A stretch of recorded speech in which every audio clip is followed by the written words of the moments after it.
Depuis un siècle, la dynastie Nehru-Gandhi mêle pouvoir, clanisme et tragédie. Une saga marquée par l'histoire et par le sang. Avec Karim Miske, nous explorons ce mythe politique indien.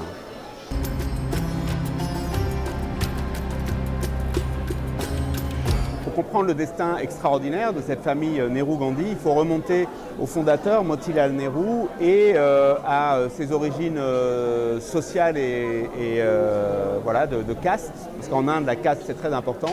Donc ce sont des brahmanes du Cachemire, ce qui dans le système très inégalitaire de l'Inde traditionnelle et même de l'Inde britannique fait d'eux vraiment la crème de la crème. Et Jawaharlal Nehru, lui, il est parti étudier en Angleterre et il a été tout de suite un grand partisan de l'indépendance de l'Inde et aussi il a découvert en Angleterre le socialisme, ce qui peut être paradoxal vu son origine. Et donc en fait c'est à partir de là que vraiment le destin de la famille s'est créé.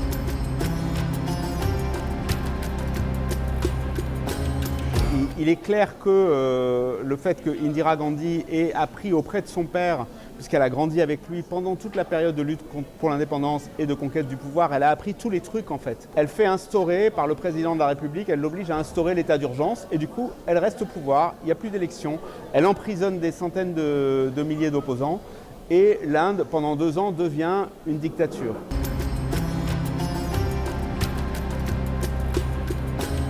Les Nehru-Gandhi, ils ont presque un statut à un moment de demi-dieu. On compare Indira Gandhi à la déesse Durga. Mais ensuite, comme elle fait l'état d'urgence, il y a vraiment des choses très violentes qui se passent, notamment des stérilisations forcées de 7 millions d'hommes. Là, tout d'un coup, elle devient comparée à la déesse Kali. Donc en fait, on a utilisé aussi dans le récit le mythe, mais pour montrer que le mythe, ça ne veut pas dire... c'est pas parce que les gens font de vous un mythe que vous êtes forcément à la hauteur.